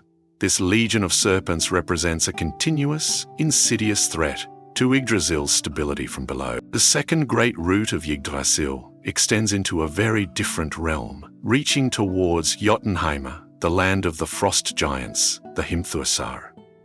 Beneath this root lies the profoundly sacred Mimisbrunnar, the well of Mimir. This is no ordinary spring. It is a fount of unparalleled wisdom and profound understanding. The ancient texts state unequivocally, in that well are hidden wisdom and understanding. The guardian of this well is the exceptionally wise being Mimir, whose name means the rememberer or the wise one. Mimir is often considered to be of Jotun lineage, or at least closely associated with them, highlighting that wisdom is not the exclusive domain of the gods. It is to this well that Odin himself journeyed, seeking to deepen his knowledge. In one of the most famous episodes of his relentless quest for wisdom, Odin sacrificed one of his own eyes, pledging it to Mimir in exchange for a single precious drink from the Mimisbrunnar. This act granted him profound insight into the mysteries of existence. Mimir himself is said to drink from this well each day using the Gjallahorn, a name also associated with Heimdall's warning horn, suggesting either a different horn or a different symbolic use of the name. Furthermore, after Mimir was tragically beheaded by the Vanir gods during the Aesir-Vanir War, Odin, unwilling to lose such a source of counsel, took Mimir's severed head, embalmed it with preserving herbs, and spoke powerful charms over it. Thereafter, Odin would consult Mimir's animated head for secret knowledge and guidance, and this head is often poetically associated with being located near or at his sacred well, forever dispensing wisdom. The third great root of Yggdrasil ascends into the highest heavens, anchoring itself near Asgard, the realm of the Aesir gods. Some accounts also place it over the realm of humankind, emphasizing its central importance to all sentient life. This is the holiest of places, where the gods hold their daily council, their sacred thing or assembly. Beneath this celestial root lies the most sacred well of all, Urdabrunner, the Well of Urd, which translates to the Well of Fate or Well of Destiny. This well is the very source from which the laws of fate and the destinies of all beings, gods, giants, humans, and all creatures, are decreed. Presiding over Urdabrunn are the three primary Norns, the personifications of fate itself. These are powerful female figures who shape the lives of all. The first is Urdre, Jurd, whose name signifies fate or that which has become, representing the inescapable influence of the past. The second is Verdandi, meaning that which is becoming, or present happening, embodying the unfolding present. The third is Skald, whose name means that which shall be, future, or also debt or obligation, pointing to the future and its inherent dues. Skald is also, intriguingly, sometimes named as one of the Valkyries, further linking fate with the affairs of battle and death. These three Norns dwell in a beautiful hall beside the well. From there, they meticulously shape men's lives. They cast lots to determine fortunes. They decree laws that govern the cosmos, and they choose destinies for all beings, sometimes carving these fates as runes upon wooden slips. Beyond these three principal Norns, it is said, there are many other lesser Norns. Some are of good lineage, descended from the Aesir or the Elves, and they bestow favourable destinies. Others, however, are of Dwarven or Jotun kin, and they may assign difficult or ill-fated lives. These lesser Norns often attend individuals at their birth, shaping their personal thread of fate. Each day, the Norns perform a vital, sacred ritual. They take the holy water from Urdabrunn and mix it with the rich clay or ur, the wet earth or mud, that lies around the well. This sacred mixture they then pour meticulously over the branches and roots of the ash Yggdrasil. This act of daily watering is crucial for the world tree's survival. It keeps its leaves evergreen, prevents its wood from withering or rotting, and sustains its vibrant life against the constant assaults it endures.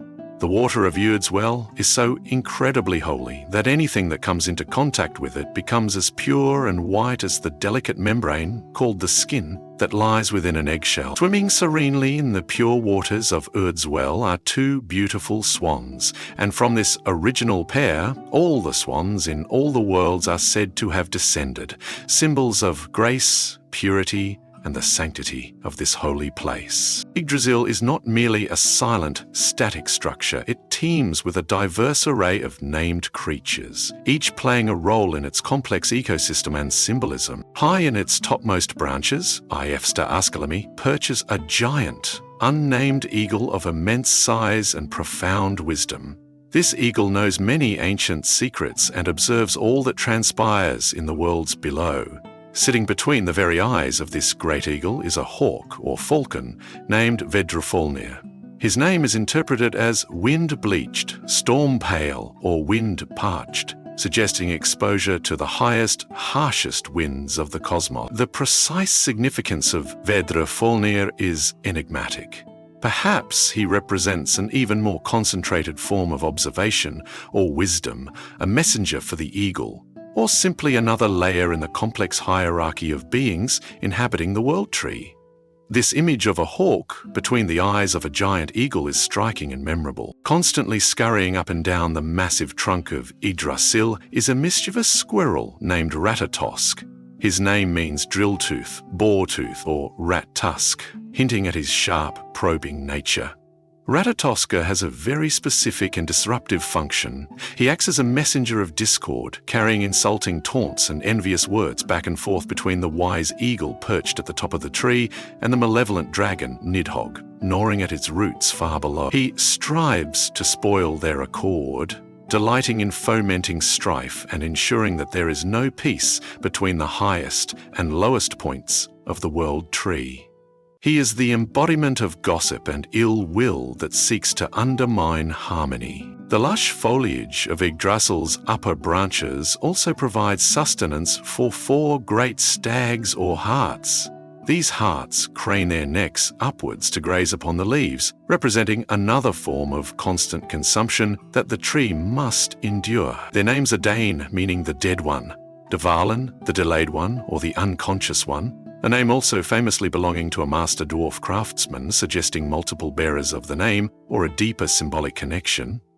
Duniad, perhaps thundering in the ear or downy-eared, and Durathor, which could mean thriving slumber or door thriver, implying one who thrives at the entrance to a passage or in a state of dormancy. These 4 stags symbolize the relentless browsing and damage inflicted upon Yggdrasil from above, a counterpart to the gnawing of the serpents from below. As previously mentioned, at the roots in Niflheim, Nidhoggr and his multitude of serpent companions, Grabakar, Grafolodur, Goin, Moin, Ofnir, Svafnir, and many more whose names are lost to time, represent the chthonic forces of decay and destruction. Furthermore, the tree Leiradra, often identified with Yggdrasil, plays a vital role in the sustenance of beings within Valhalla, Odin's hall of chosen warriors. The she-goat Hedron stands atop Valhalla, diligently feeding on the leaves and shoots of Leiradra.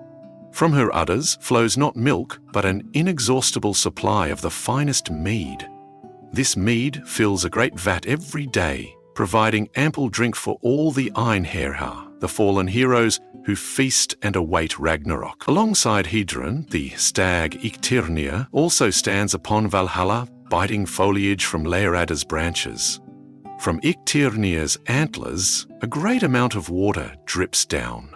This water falls all the way into the primordial well Hjörgulmir, and from this source, many of the great rivers that flow through the worlds are said to originate. Grimnismal lists numerous rivers born from this flow, including Sid, Vid, Sakin, Ekin, Sval, Gontrof, Fjorm, Fimbolthul, Gipul, Gopul, Gomul, Girvimul, Thin, Vin, Thol, Hol, Grad, Guntorin, Vina, Vejsvin, and Theoduma.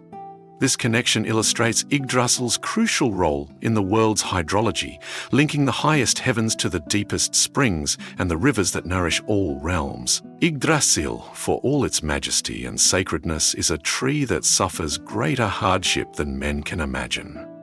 It endures the constant gnawing of serpents at its roots, the browsing of stags on its leaves, the decay within its trunk, and the strife carried by Ratatoska. It trembles and groans before the onset of Ragnarok, signaling the impending doom.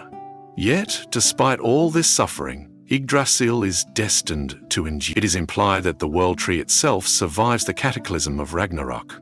The sacred wood, Hodmims's Holt, where the human couple Life, and Lifthrasia, will to live or striver after life, take refuge from the cosmic destruction, is widely believed to be Yggdrasil. Here, nourished by the morning dew from the tree's leaves, they will survive to become the progenitors of a new human race in the reborn world. Yggdrasil is thus far more than a mere tree. It is a dynamic, living symbol of the cosmos itself, a universe teeming with life, rife with conflict, subject to suffering, yet ultimately characterized by profound endurance and the promise of renewal. Its roots bind the realms of gods, giants, and the dead.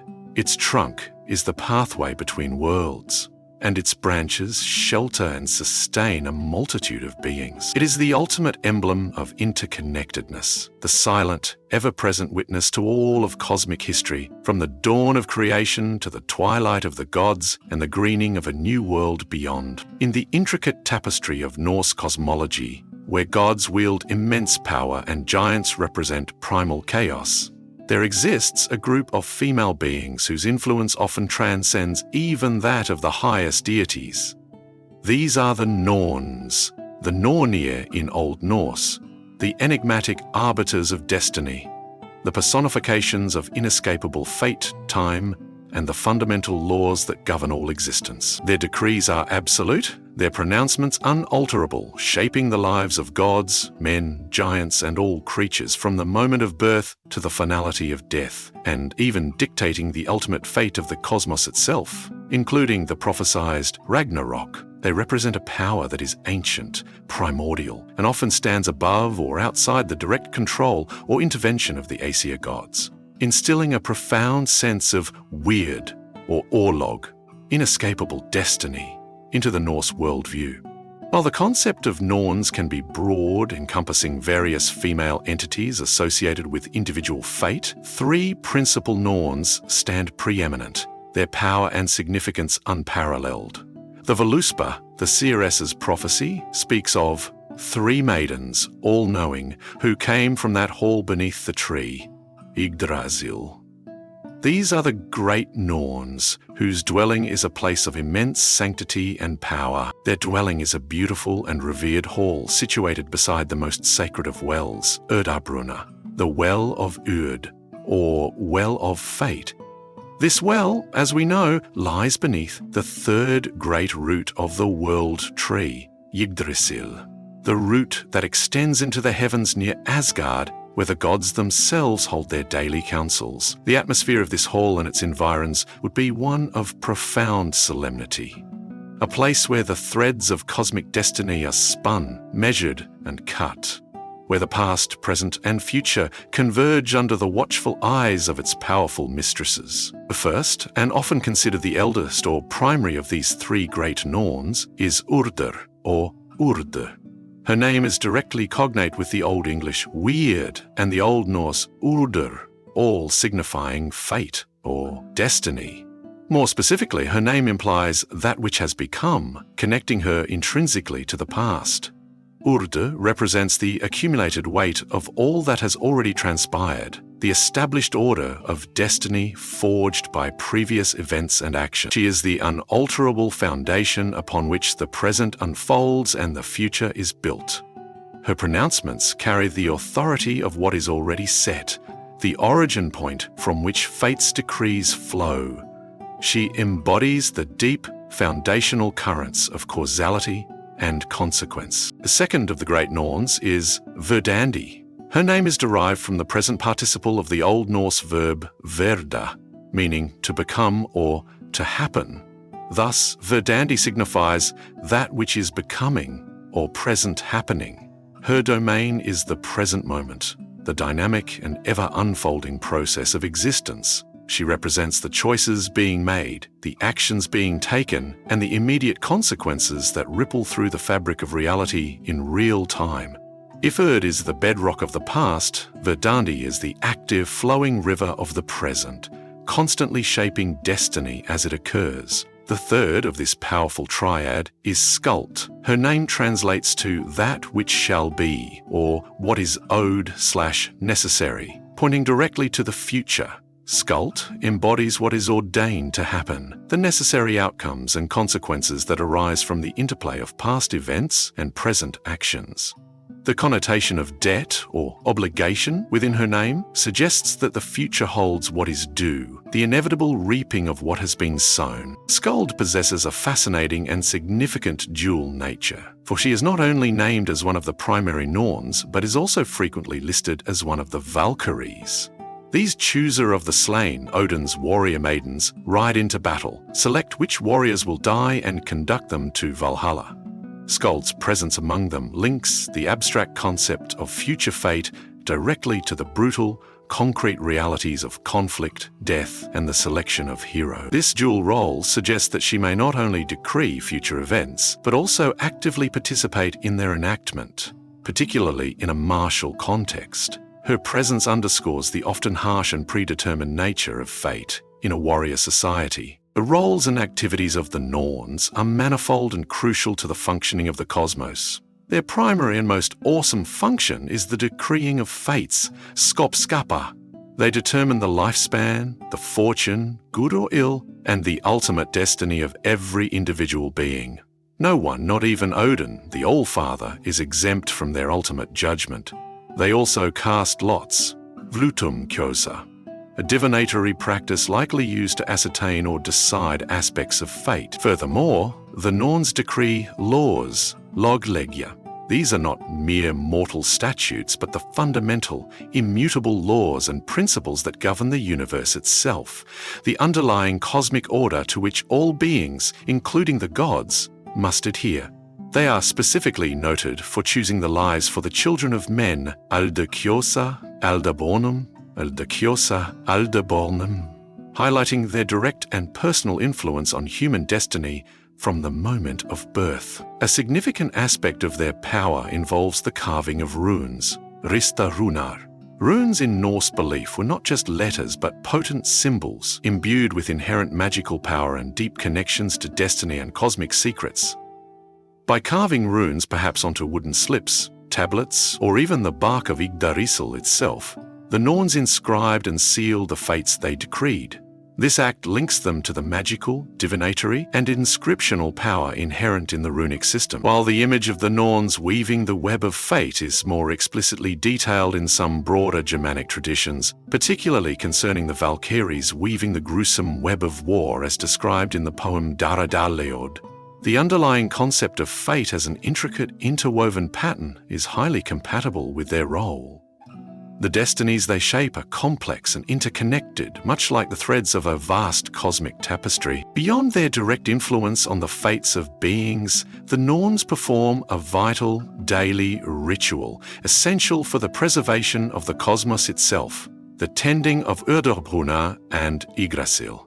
Each day, they draw the sacred, life-giving water from the well of Ur. This water they mix with the rich, moist clay, or ur, that surrounds the well.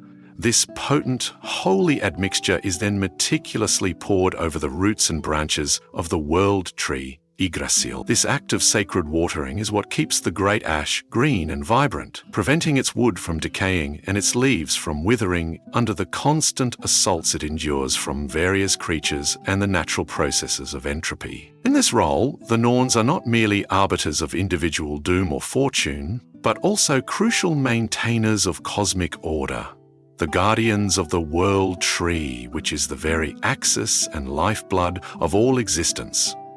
The water of Urd's well is described as being so pure and holy that anything which enters it becomes as white as the delicate membrane found inside an eggshell, a testament to its purifying and sacred nature. The concept of Norns extends beyond the three great figures of Urd, Verdandi, and Skald. Snorri Sturluson, in his Prose Edda, elaborates that there are many other, lesser Norns who attend individuals at their birth to shape their specific, personal life paths. This introduces a fascinating layer of complexity to the understanding of fate. Some of these personal Norns are said to come from good kin, such as the Aesir gods or the Alfar, elves, and these benevolent Norns allot good, prosperous, and happy lives. Conversely, other Norns are of evil kin. Snorri mentions dwarfkin in one passage, but the general implication is of Norns who bring misfortune, perhaps also including those of Jotun lineage, and these allot unfortunate, difficult, or unhappy lives. This diversity among the lesser Norns is offered as an explanation for the uneven distribution of fortune among humankind. As Snorri puts it, if a person experiences great misfortune, it is the Norns who are to blame for the inequality of men's fortunes.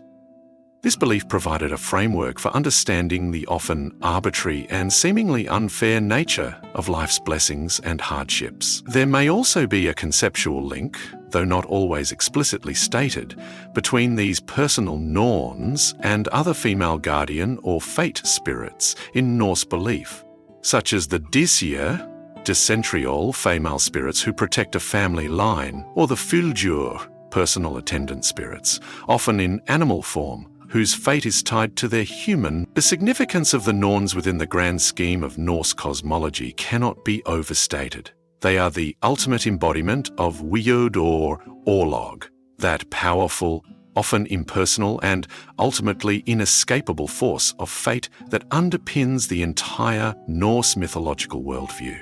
Their existence introduces a profound limitation on divine power. Even the mightiest gods, including the All-Father Odin, who relentlessly seeks knowledge to understand and perhaps influence fate, are ultimately subject to the decrees of the Norns.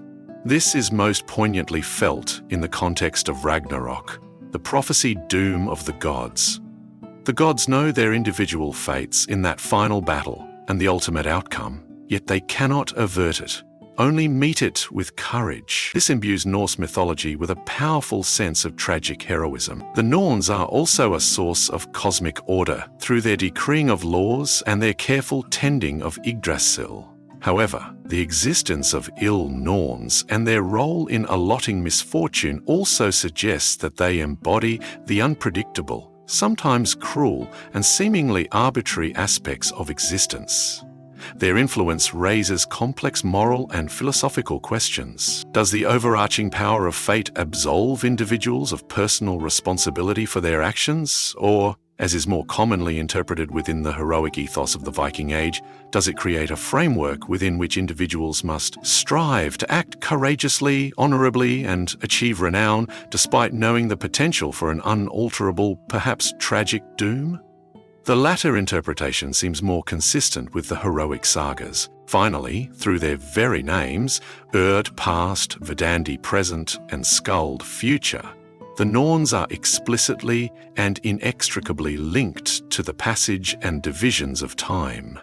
They are the mistresses of temporal existence, overseeing the flow of events from what has been, through what is now, to what shall inevitably be. They are ancient, powerful, and somewhat enigmatic figures, their solemn presence felt at the very heart of the cosmos, their influence permeating every myth, every life, and every destiny within the Norse mythological landscape. With the cosmos largely ordered, Yggdrasil, the world tree, standing as its central axis, the celestial bodies charting their rhythmic courses, the passage of time established, and the realms populated by gods, giants, dwarves, and a myriad of other beings, one crucial part of the divine plan remained incomplete. Midgard, that carefully crafted enclosure made from the eyelashes of the slain Jotun Ymir, a realm intended as a bastion of order and a dwelling place shielded from the wilder forces of Jotunheimr, lay beautiful but empty,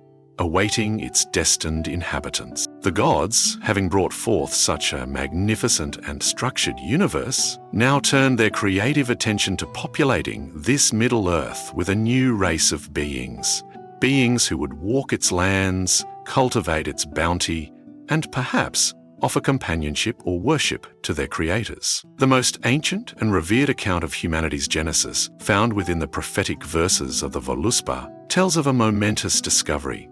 Three gods, Odin, the All-Father, wise and spirit-giving, Hornir, an enigmatic deity sometimes associated with discernment or the senses, and the equally mysterious Loda, whose name might hint at fertility, growth, or vital warmth, were walking together along the vast, newly formed seashore. Imagine this scene: the three divine figures treading the damp sands at the edge of the boundless ocean, the world fresh and new around them.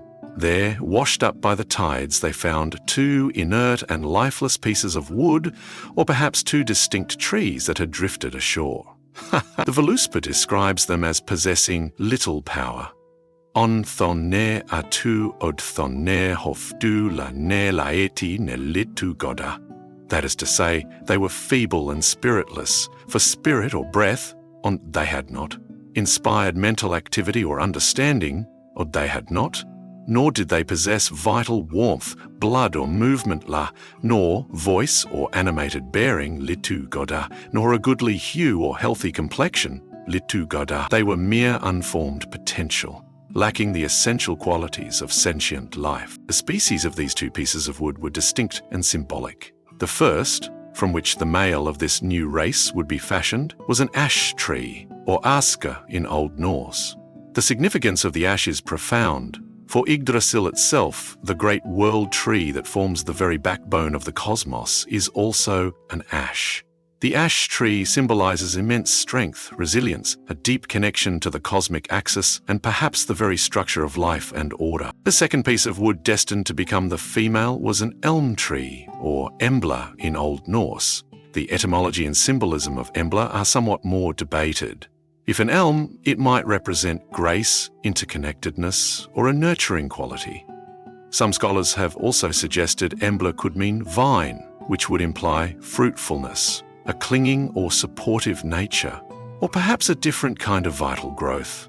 Regardless of the precise interpretation, these two trees, Aska and Embla, provided the raw natural material from which humanity would be shaped. It was then that the three gods, Odin, Honir, and Lodr, bestowed upon these lifeless wooden forms the divine gifts that would transform them into the first humans. Each god contributed a unique and essential aspect of being. Odin, the Allfather, master of spirit and breath, gave them Ond. This is the very breath of life, the vital spark, the animating principle that distinguishes the living from the inert. With Odin's gift, the cold wood stirred and the first flicker of life entered Aska and Embla. It was the foundational gift without which no other could follow. Then Honir, the discerning god, bestowed upon them Odin. While Odin is also the root of Odin's own name and signifies inspired fury or poetic genius, in this context as a gift to humanity, it is generally understood as inspired mental activity, the capacity for thought, reason, understanding, emotion, and consciousness itself. This was the gift that elevated Aska and Embla beyond mere biological existence, endowing them with mind and sense. The ability to perceive, to learn, and to feel. It allowed them to be more than just animated wood. It made them sentient. Finally, Lodr, the mysterious third god, whose essence may be connected to vital warmth, growth, or even the very folk themselves, gave them La and Litu Goda. La is a complex word that can encompass blood, vital heat, bodily fluids, and even hair or outward appearance. Litu Goda translates to goodly hue, healthy complexion, or fair form. Lodr's gift, therefore, was that of physical vitality, the warmth of blood coursing through their veins, the healthy colour of living flesh, a pleasing human form, and the capacity for movement and animated bearing. This gift made them physically present, relatable, and whole, completing their transformation from inert wood into fully realised human beings. Snorri Sturluson, in his Prose Edda, provides a slightly different though largely complementary account of humanity's creation, attributing the act to the three sons of Bor, Odin and his brothers Vili and Ve. In this version, the brothers are also walking by the sea when they find two trees. They take these trees and create people from them. Odin, consistent with the Valuspa, gave them Ond, spirit or breath, and also life itself, reinforcing the fundamental nature of his contribution. Vili, whose name signifies will or conscious intent, bestowed upon them Vet, understanding intellect or wit, and Hrauring, the capacity for movement or stirring. Vet parallels Honir's gift of Odd in its cognitive aspect, granting them reason and awareness, while Hrauring gave them physical agency, the ability to interact with their world. V, whose name is connected to the sacred, hallowed enclosure or sanctuary, gave them Asjonu, outward form, countenance or appearance, Mala, speech, Heron, hearing, and Sjön. Asjonu echoes Lodur's gift of Litu Goda, providing them with a recognizable human appearance. The gift of speech was crucial, allowing for communication, the development of culture, and the expression of thought. Hearing and sight, the primary senses, enabled Aska and Embla to perceive the world around them, to learn from it, and to experience its beauty and its dangers. Thus, from these divine endowments, Aska, the Ashman, and Embla, the Elm Woman, or Vine Woman, came into being. They were the first humans, the progenitors of all humankind who would thereafter populate Midgard. Their names, rooted in the very trees from which they were formed, forever link humanity to the natural world and to the great world tree, Yggdrasil, the ultimate symbol of life and cosmic interconnectedness. They were created, it seems, in a state of primal innocence, unburdened by the complex histories, societal structures, or moral quandaries that would later define human existence. The gods gave Aska and Embla the realm of Midgard to inhabit and to cultivate. This middle enclosure, fortified by Ymir's eyelashes, was their designated home, a world specifically prepared for them, nestled between the fiery realms above and the icy depths below. a place where they could live under the purview and ostensibly the protection of their divine creators. Their purpose was to live, to thrive, to fill the earth with their descendants, and perhaps to offer worship, companionship, or a reflection of the divine order within their own sphere of existence. The creation of humanity holds profound significance within Norse cosmology.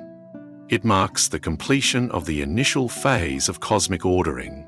With Ask and Embla and their future descendants Midgard, the heartland of the manifest worlds was no longer empty but filled with beings capable of appreciating and interacting with the gods' creation. This act firmly established the relationship between humanity and the gods.